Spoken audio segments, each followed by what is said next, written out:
Sama saiz dengan kereta Hot Wheels. Serius lawa gila. Truck Volvo kan.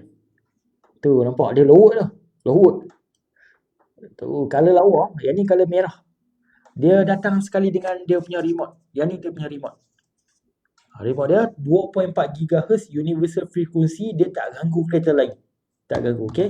Material body adalah plastik. Bawah dia pun plastik. Empat tayar jalan. Button dekat bawah ni ya. Untuk onkan kereta. Tekan sekali. Dia akan menyala. Lepas tu onkan remote. Lampu dia akan menyala. Okay. Dia boleh belok kiri kanan. Boleh ke depan. Reverse ke belakang. Jom kita cuba gerakkan dia. Okay. Boleh slow. Kalau nak slow. Boleh slow. Nak laju boleh laju. Dia ada lampu depan. Dia ada lampu belakang bila kita brake. Lampu ni kalau tak mau kita boleh off. Tekan button dekat sini. Okay. Boleh off. Boleh on.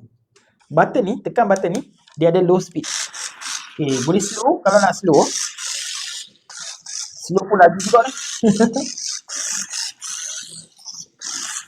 Okay. Lepas tu tekan sekali lagi. Dia akan jadi laju. Ni lagi laju. Laju lagi daripada yang tadi lah. Yang ni kelajuan kedua. Sebab dia overpower. Dia overpower.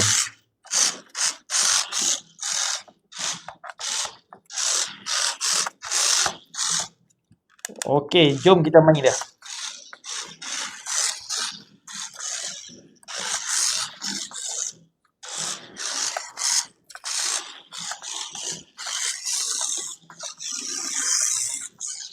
Tu.